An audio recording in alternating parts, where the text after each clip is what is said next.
Hey rockers, welcome back to the channel and welcome to another week kicking off, man. Seems like it was just Monday, right? Well, the weekend's gone and here we go again. Hope you guys have a good weekend and please take a moment to subscribe to my channel if you haven't. Maybe leave a thumbs up and a comment if you want. Last night, man, I got to go see ACE Frehley in concert. That's right, man, the great space ace, the spaceman from KISS, one of the co-founders, of course. ACE Frehley played up in Warm Springs, Oregon at a casino on a reservation up there. It's the Indian Head Casino. Great people up there, man. I got to say thank you to my friend David Vallee and Erin Latham for inviting Tracy and I to come along for a night of rock and for taking us out, man. We appreciate you guys. Of course, David Vallee from the band Neon Chrome, a great metal band out of Medford, Oregon. And Aaron and David are both in a band called Haunted Troubadour. Look for them in Southern Oregon as well. It was the 10,000 Volts tour, ACE Frehley and the boys. 10,000 Volts was the name of the very last ACE Frehley album released February of 2024. And this album, of course, marks his first collection of solo material and new original material since 2018's Spaceman album. So it was kind of cool to drive 4 hours north to catch the Spaceman. Yeah, it was a 4-hour drive up through, past Bend, Oregon and all that stuff. Lots of nature up in that part of the country in Oregon. And on the way up was a breeze. On the way back, lots of weird animals and darkness and kind of a Twilight Zone vibe, man. But we had a blast driving up there. We were talking away like crazy. That's an understatement. Catching up, old friends, trying to have a good time. We had the entire KISS playlist going. Yeah, David took the time to make sure we had in pretty much chronological order of all the KISS stuff, including the solo material. It was cool. KISS there, KISS on the way back, and ACE Frehley in the middle. Yeah, it was good, man. I didn't have any expectations because I've heard so much good and bad both about ACE. I've heard a lot of people that have tried to meet him that had bad experiences, pretty bad experiences, and then I've had, well, not many that had good experiences. That's all I can say. Most of my friends had something kind of vicious to say about ACE. So I went up there not expecting anything except some good rock and roll. And I hoped he wasn't going to walk through it like I heard he'd been doing and things like that. People say they, prop him up. He's 74 years old. He's been sober for a long time. But again, I had no expectations when I went up there, man. We got to the venue. I realized it was outside. It wasn't inside. I thought it was going to be in some boring casino atmosphere, but it was outside right there with mountains all around us, man, which Ace commented on, said he was lucky and grateful to be in such beautiful country, which, he is, and he was, because Oregon is a special place, man. A lot of people there, but not as many as I thought there would be there. I don't even want to count. I want to say a couple hundred, but I don't really know how many were there.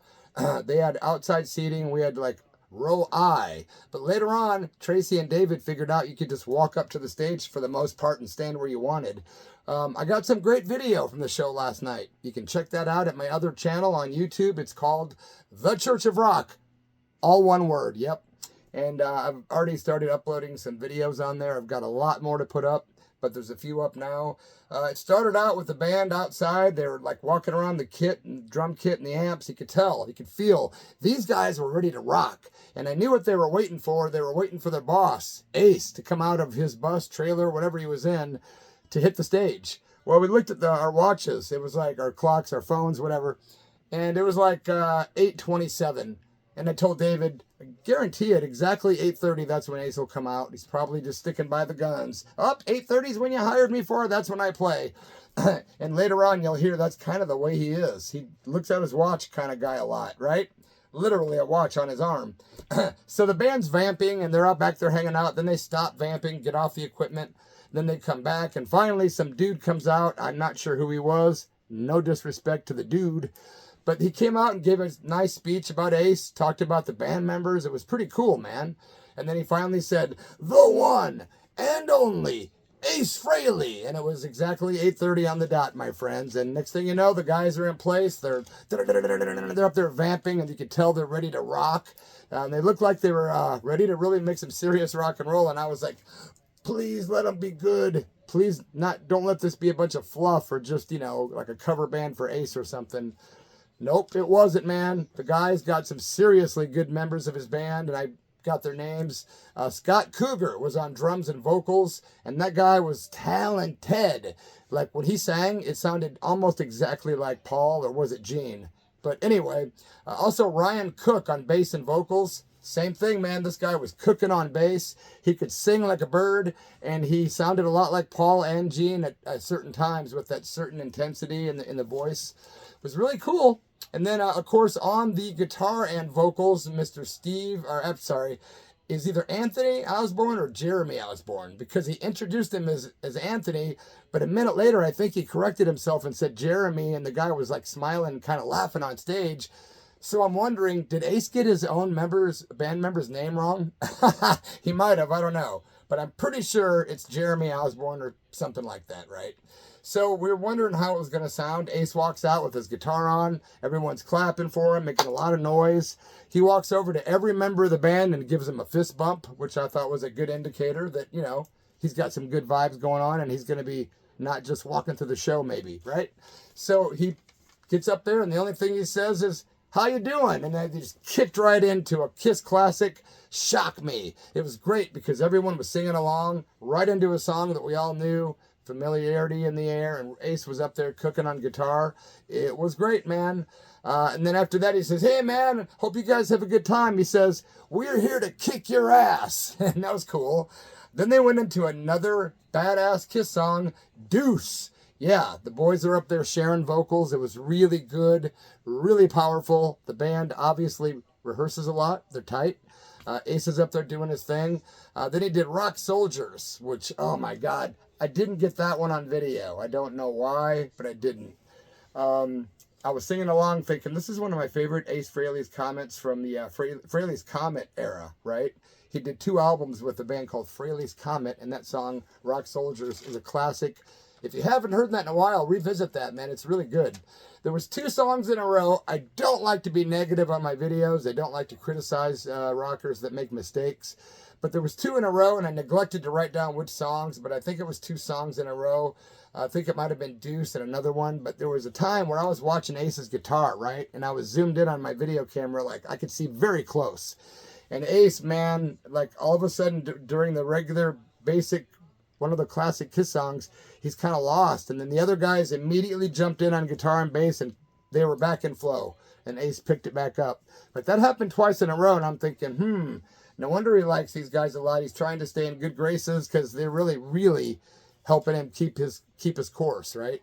Again, I'm not criticizing Ace. Everyone has their good and bad nights. But there was a couple songs in a row. Even David Vallee admitted he heard it too. But after that, I gotta be fair, he kicked some ass on guitar. Some of those solos were heavenly. Like, this is the old Ace. Yes. So it was cool, man. He did "Rocket Ride," and then he's like, "You guys getting rowdy or what?" Because it was kind of quiet for a minute. Ace turned around. The whole band got drinks at the same time. It was kind of trippy. They all just kind of stopped playing when they were done and just walked over and casually took some drinks. Ace is just like he doesn't give a shit about time. Until the end, when he looks at his watch at the end. I'll tell you about that. So they did "Rocket Ride," and then they did "Love Gun," which was badass, man. Jeremy was doing the lead vocals on that one. Of course, Jeremy being the, I thought his name was Jeremy. It's actually Scott. No, wait. Back up. When I did research for this, they gave me the wrong damn musicians, so I had to research it like 3 times, and I didn't cross out the names right. So Jeremy, the other guitar player, did lead vocals on this tune. It was really good. "Love Gun" was kick-ass. Everyone was singing in the audience, on the choruses and stuff especially. The band was killing it. Then they did part of a Led Zeppelin tune. Ace walked off stage. He walked off several times to like change shirts. Maybe he's sweaty. Maybe he just wants a different appearance. I don't know. But he walked off stage. The guys were kind of like twiddling their thumbs kind of vibe. And they broke into a Led Zeppelin song, which was "How Many More Times?" And it was just superb. They killed it. And as soon as they did a mini version of that, Ace came walking back out, looking damper. He had another shirt on.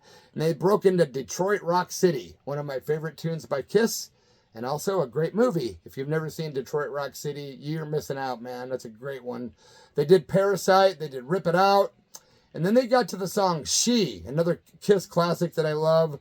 The audience was all clapping along. Ace got the audience all worked up. They were totally following his cue and getting into it. It was nice to see him giving them, some participation. Could have been really awkward if not, but they did. And then he started praising his band. He's like, let's hear it from my band. And he's like, everyone's chanting, Ace, Ace, Ace. Everyone's chanting. And he's like, let's hear it from my band. They're kicking ass tonight. So he praised his band several times on stage. A good sign that Ace is down to earth with his band, at least this carnation of the band that I know of from watching this on stage, right? Then they did God of Thunder, but just like the intro. So it was kind of a tease. I'm like, come on, do God of Thunder, man. They did a real heavy version, maybe a minute and a half of it, but they never actually went into the song. Instead, they broke into New York Groove. Yep, one of Ace's coolest tunes from his solo album. When the Kiss guys did their solo albums. Many people say that Ace did the best record. I'd say I have to agree. Yep, probably my favorite. Paul's is okay. Jeans is really quirky. There's some really good moments on Jeans too, like Living in Sin at the Holiday Inn. Come on, that's genius. But back to Ace Frehley. They went into New York Groove and his guitar came on. He had a guitar on this time that like lit up. So while he's playing guitar, there's like a square of light that goes up the guitar. So it lights up, it's dark, the other part's lit up and it keeps going. Really cool guitar. I knew Ace had a lot of toys and, gadgets. The Spaceman, Mr. Outer Space guy. So that was a cool guitar, man. Really neat. After they did that, went into a big jam, right? A big jam, which went into an Ace Frehley guitar solo that was like 8 minutes long, maybe and counting. But let me tell you something. This was a guitar player's solo. It was really good. It wasn't just a boring, oh man, get this over with. It was Ace Frehley being a showman. He really kicked some ass. He was walking around the stage. At one point, of course, he had a different guitar this time. And he had like a little switch that he can switch. And all of a sudden, the guitar starts to smoke. And as these blue lights are illuminating him, I was getting some great photos and video. And man, it was unreal just to watch Ace Frehley up there in all his glory. He's got like a goatee. He's got like hair about down to here. It's kind of dyed brownish. He's looking real casual, but man, he was letting his fingers do the walking. Ace, he rocked it last night. He starts throwing out picks to the audience. People are trying to get him. He's got a whole shit ton of picks on his guitar stand, like 30 of them. And he flicked them out a lot. People were catching those. Nice souvenirs to get, of course. Then after they went into this, after his solo was over, which was pretty just killer. By the way, he was wearing a leopard print shirt while he was doing a solo. It was just badass. Went into Shout It Out Loud, another Kiss song that I love, and everyone was singing along. He really took some time to think out this set list because me and David were thinking there might be like a lot of original stuff from the new album, perhaps, which we hope, but there really wasn't, man. It was mostly Kiss classics and some originals from Frehley's Comment and stuff off the new record as well. They went into Rock and Roll All Night was the last song. I think I'm actually missing a couple songs. I think they might have did Cherry Medicine from one of the newest record, the latest record. Cherry Medicine. That's a good one. If you check it out, it's one of the newest Ace songs that I really dig. Pretty sure they did it, but my memory is escaping me on this one. If you were there, let me know. Did they do Cherry Medicine? But Shout It Out Loud led into Rock and Roll All Night. It was really badass. I made some notes here at the same time. I wanted to read to you guys. He was saying stuff like, hey, it's beautiful to be here in these mountains. My hometown is like 30,000 miles away, but it's definitely worth the ride or the flight, however you get there. But I beg to differ. I know I come from Illinois and it was like 23,000 miles to drive here to Oregon. So it's got to be more than 30,000 miles unless, well, does Ace live in New York City still? Maybe I'm just assuming he does. Maybe he lives in somewhere a little bit past that. I don't know. I digress. I don't know how far it is from New York to Warm Springs, Oregon, man. Rock and Roll All Night was just badass, man. The guys were killing it. He was being real cool to his band. They were all dancing in unison, doing their guitar moves. It was pretty cool, man. Those guys are young. They keep Ace on his toes. They seem to have a great chemistry between them. The band was smiling a lot. Like, they seemed to be very happy. They must get paid well, or they just really love rock and roll, or both. You never know.